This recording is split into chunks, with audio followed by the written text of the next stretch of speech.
Okay, Royal Rumble 2022 is over, and it was a show. There were some good, some bad. Let's try to get right into it. There was no kickoff show match. They just did all build for this, and the first match was the Universal Championship match: Roman Reigns versus Seth freaking Rollins. This match was actually a really good way to start. It was really enjoyable. The mind games that Seth Rollins played. I mean, he literally comes out to the Shield theme in the Shield gear. He enters through the crowd. It was just everything, and you could tell he was mucking with Roman so bad, and Roman was just pissed. It was so great. Rollins managed to hit an early sling blade. He tossed Reigns over the top rope. Rollins blocked a Superman punch, powerbombed Reigns to the announce table. He hit a frog splash, and then he hit the buckle bomb and the stomp. Only got a 2 count on that. Reigns came back in a Superman punch. Rollins countered a spear into a pedigree. Let's see, after that, Reigns put Rollins in the guillotine choke, and Rollins managed to get to the ropes, but Reigns would not break the 5 count, so Rollins wins by DQ. And upon realizing that he technically lost Rollins again, and he still has yet to beat him properly, Reigns snapped and attacked Rollins with a chair repeatedly, and then just went up the aisle. So, yeah, like I said, a really good match, though. The mind games, the storytelling was so good. It was so enjoyable.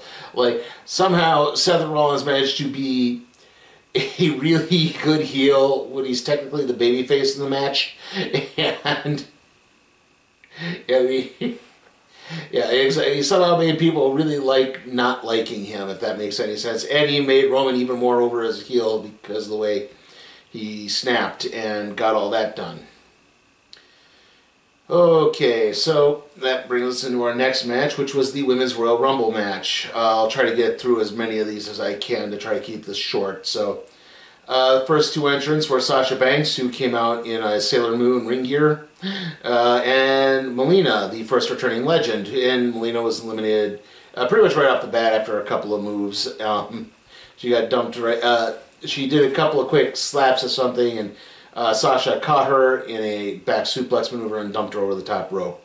After that, it was Tamina. Then Kelly came out, and she was also eliminated by Sasha Banks. After that was Aaliyah, Liv Morgan, Zelina Vega. Zelina eliminated Sasha Banks at that point, and then that's when the crowd really started to turn on this match. That really upset everyone. Bianca Belair was 8th, Dana Brooke was 9th, Michelle McCool came out. Brooke was eliminated by Michelle McCool. Sonya Deville came out, but she didn't enter the match. She just left her jacket on, because that way she's a WWE official and no one can interfere with her. Natalya came out, and Natalya eliminated Tamina. Cameron was the next one out, and this was the big key point because the announcers pointed out that Cameron was good friends with Naomi, and so Sonya took her jacket off, entered the ring, tossed Cameron headfirst into the ring post to eliminate her, and that brought out the next entrant, which happened to be Naomi, who eliminated Sonya Deville. After that, it was Carmella, then Rhea Ripley, and Ripley eliminated both Zelina Vega and Carmella. Charlotte Flair was the next one out. Charlotte eliminated Aaliyah, and then Sonya Deville helped Charlotte eliminate Naomi. And then my internet went out, so I missed the next one, which turned out to be Ivory, who came in and was immediately tossed out, at least to the best of my knowledge as to what happened there.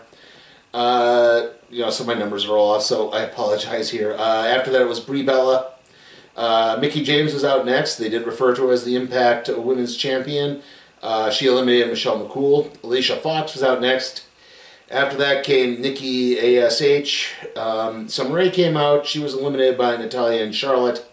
Then Nikki Bella came out. Nikki Bella eliminated Alicia Fox. I think both Bellas eliminated Alicia Fox. And then our next surprise entrant, Sarah Logan, was out. She went in and was immediately eliminated by the Bellas, as was Liv Morgan. So, yeah, again, crowd's beginning to really turn on this. Molly Holly was the next one out. She was immediately eliminated by Nikki ASH. Yeah, I know there's a lot of Nikki's in this. And then came the not big surprise, if you've been paying attention to the wrestling news recently. Ronda Rousey was in at number 27, or 28. Yes, 28, my mistake. Again, that one I missed screwed up my numbering. Ronda Rousey came out, she eliminated Nikki ASH and the Bellas. Shotzi was out after that, then Shayna Baszler. Rousey eliminated Shotzi, Belair, and Rousey eliminated Natalya. Charlotte eliminated, oh boy. Eliminated Lita. I think I forgot to mention Lita was in this. Sorry, notes got me there. And that left Rousey, Flair, Belair, Ripley, and Baszler as the last 5. Charlotte eliminated Ripley and Shayna Baszler, and then Bianca Belair, and then Rousey eliminated Charlotte to win the Royal Rumble and get the Women's Championship shot at WrestleMania. Yawn. Yeah, I know there are some people that are really selling this exciting. I am not one of them. I think the Ronda Rousey story has been told. I mean, I hope this is where I really, really hope we're getting Rousey Flair at Mania, not Rousey Lynch. Even though, again, I'm not entirely enthused about either of those matchups, I guess I'm a little more inclined to just see Rousey and Flair. I think it would be a little too obvious to do Rousey and Lynch. And again, I think that story's been told. Like, the mainstream press is just not there, is not going to be there again. You know, that, like I said, that ran its course. The effectively 2 years that she was there, you know, she won, and you know, now it's been 2 years after that, and it's like, it seemed to me like they were piping a lot of crowd noise to react to this, because a lot of people, I was seeing a lot of thumbs down in the crowd. I think people would rather seen Sasha Banks or Bayley if she had come back, or Paige if she had come back, like everyone thought was going to happen. And yeah, it left a sour taste in a lot of people's mouths. It's just, you know, this is not gearing up to be a good WrestleMania at this point. Okay, our next match is the Raw Women's Championship match, Becky Lynch against Doudrop. Basically, the whole story of this match was Becky Lynch trying to do some of her typical wrestling maneuvers with Doudrop that, obviously, because of Doudrop's size, she just could not do. But Doudrop managed to get some moves in. She tried to go for a Vader bomb a couple of times. She did send Lynch into the barricade. At one point, Becky locked onto the disarmer. Doudrop managed to fight out and hit kind of a sit-down power bomb out of it. Lynch locked on a sleeper. Lynch managed to get Doudrop kind of tangled up in the ropes enough to hit her guillotine leg drop, but only got a 2 count on it.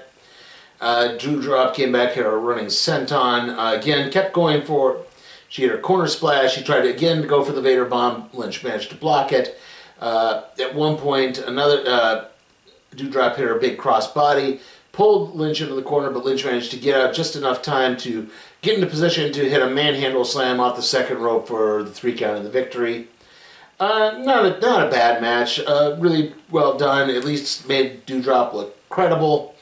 But again, kind of, you know, especially given what's happened with the Women's Rumble, I just don't know what it's going to be. And I really don't want to see Rousey Lynch again. I don't want Rousey back at all, really. But yeah, it's just kind of like, well, you know, you kind of had the feeling that Lynch was going to retain this through until Mania, and yeah, it's just kind of building up that way. I don't know what's going to happen with Elimination Chamber at all, so right now, neither of the women's divisions in WWE, at least, are particularly robust at the moment. And that leads us into our next match, the WWE Championship match, Brock Lesnar versus Bobby Lashley. Right off the bat, Lesnar hit a German suplex. Lashley actually returned the favor. Lashley got out of the F5 attempt to get a big spear. He tried to spear Lesnar through the barricade, but Lesnar dodged, sending Lashley into it. Lashley fought back, threw Lesnar into the ring post, but Lesnar got back and hit several German suplexes. Lesnar or sorry, went for the F5. Lashley fought out of it, got the hurt lock into it. Lesnar managed to just turn it enough. Unfortunately, in the process, wound up backing into the official, knocking him out. And then the official managed to try to get to his feet. Lesnar hit an F5, but that sent the official out of the ring. And that enabled Roman Reigns to enter the fray. He speared Lesnar. He then walked over to Heyman, who at first looked really reluctant, but then willfully handed over the championship belt. The WWE Championship belt, not the Universal Championship, so that Reigns could hit Lesnar in the head with it, knocking Lesnar out enough for Lashley to cover and get the 3 count and win the championship, as Heyman willingly left with Reigns. So, yep, that turn is official, or I guess it was always official, but it's not surprising that they were building into that. So, like I said, this was actually pretty fun to watch. A lot of high impact, a good hoss fight, especially with the suplexes. But yeah, again, it kind of telegraphed, like, when Lesnar won on day one. So, like I said, I don't know what they're going to do with the WWE Championship now, because, like, Lashley was the babyface, but is he still going to be a babyface in this? Is Lesnar a babyface? I have no idea. I mean, Reigns is still a heel. But yeah, and yeah, again, knowing what they were planning all along, this isn't too terribly surprising. And that leads us into our next match, which is the mixed tag match, Edge and Beth Phoenix against Miz and Maurice. This match was actually pretty good, but I'm going to have to cut a lot of the details out of this. Basically, Miz pulled Maurice out of the way so that they could get the quick tag. Maurice managed to pull a distraction, even at one point catching Beth with her loaded purse, but that didn't work. I'm sorry, my tripod bag fell over there. Miz distracted the ref, and that's when the loaded purse came into it. Phoenix came in, she powerbombed Miz, Edge hit a top rope elbow, and the two wound up winning by hitting a stereo glam slam for the 3 count of the victory. Like I said, not a terrible match, some really good antics from the Miz and Maurice in this, and they actually looked really good. Red is both their color, I gotta say that. But still, yeah, like I said, not a terrible match. I think it was better than I was actually expecting. Still, real decent. Okay, so I guess before we get into the next match, or the last match, which I think you all know what it is, but I guess I forgot to mention that during the Women's Rumble match, when the pyro went off, apparently the big WrestleMania sign that hangs over everything caught on fire and melted down towards the audience. So they had to clear out a big section of the stadium. So, yeah, I kind of forgot that happened. It's been a long show. And that leads us into our main event, the Men's Royal Rumble match. Again, I'll try to go through this as quickly as I can. The first 2 out were AJ Styles and Shinsuke Nakamura, which was, of course, fun. And, good to see those two going at it in the ring again. Number 3 was Austin Theory. Number 4 was Bobby Roode, who was immediately eliminated by AJ Styles. And then Ridge Holland came out, and Nakamura was eliminated by Styles. Montez Ford was out after that, then Damian Priest, Sami Zayn, and Johnny Knoxville. Zayn and several others, basically Styles, Ford, and and I think Holland, ganged up on Knoxville to eliminate him. So yeah, he did not contribute too much. After that, it was Angelo Dawkins, my mistake. Omos came out at number 11, and he immediately eliminated Dawkins and Ford. Ricochet was out after that. Gable was out next, and Gable tried to assemble everyone to go after Omos. Damian Priest went on first because he was the biggest, and Omos managed to throw him over the top rope, and then everyone ganged up on him, and then the next entrant, who was Dominic Mysterio, helped, and that finally toppled Omos out of the ring. Dolph Ziggler was out next, sorry, not Ziggler. Happy Corbin was out. He eliminated Ricochet. Ziggler was out next. Then Corbin eliminated Dominic. And Styles eliminated Austin Theory. Sheamus came out next, and Styles eliminated Ridge Holland. Basically, Holland was kind of cheering as Sheamus was making his way down to the ring, and that enabled Styles to topple him over to the top rope. Let's see, after that it was Madcap Moss. No, sorry again. Rick Boogs was after that. Then Madcap Moss. Boogs eliminated Gable right off the bat. Styles got eliminated by Moss and Corbin. Moss and Corbin teamed up to then take out Boogs, as Riddle was the next entrance. Then Drew McIntyre came out. He immediately eliminated Moss and Corbin. Kevin Owens came out after that. Then Rey Mysterio. And then Kofi Kingston came out, and they were trying to set up the whole Kofi narrowly avoids getting eliminated spot. Kevin Owens pushed him off the apron as he was jumping just into the ring. And Kofi tried to catch himself on the barricade and keep his feet up, but he came at the wrong angle and his feet hit before he even hit the barricade, and it's like crap. And so he was eliminated, and I think that threw a whole lot off because the next entrant was Otis, and then after that was Big E, and apparently there was going to be some stuff with Big E helping Kofi avoid elimination again and again and again. After that we had our next kind of surprise entrant, which was Bad Bunny. He immediately eliminated Sheamus and Ziggler. And then we had Shane McMahon come out. Oh boy. Otis eliminated Ray. Shane eliminated Kevin Owens. After that, it was the hometown guy, Randy Orton. Randy Orton and Riddle eliminated Big E and Otis. And that brings out the last entrant, who, surprise, surprise, was Brock Lesnar. So, yes, something happened to get Lesnar back into the Rumble so that he could do what he did, which was eliminate everyone else and win. Nothing to say there. McIntyre was the last one eliminated. He tried to put up a fight, but Lesnar dodged a Claymore and tossed McIntyre over the top rope.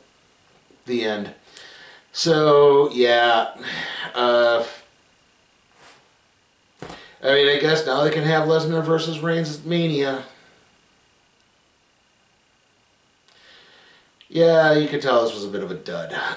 Again, like, the Rumbles were great right up until the people who actually won them came out, and then it just kind of all soured because you knew what was going to happen.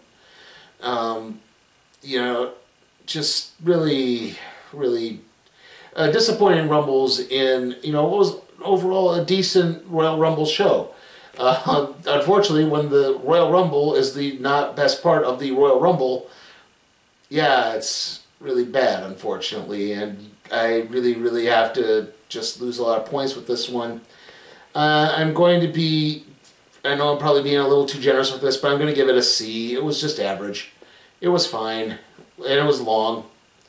So, yeah, I guess that's it. Okay, like I said, it wasn't bad. It's just, yeah, I'm glad it's over at this point.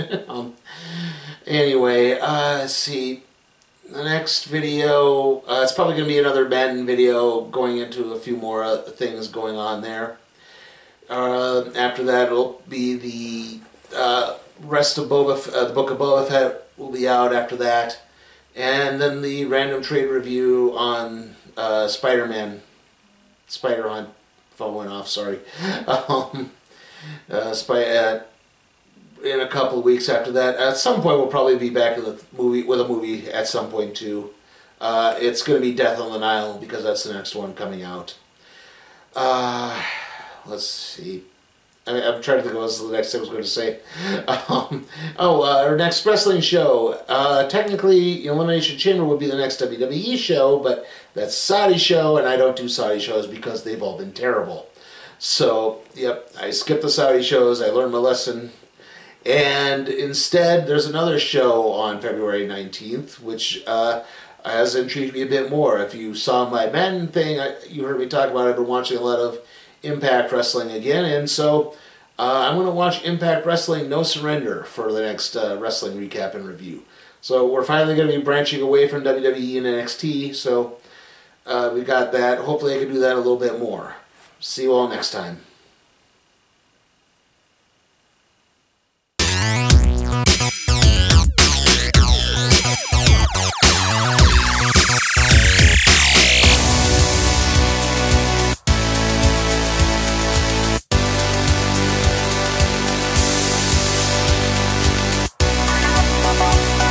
Hey guys, remember remember to check out my Patreon at patreon.com/sleepytimeforcat productions, where you can help me expand my wrestling coverage to stuff beyond WWE, NXT, and the occasional AEW free show.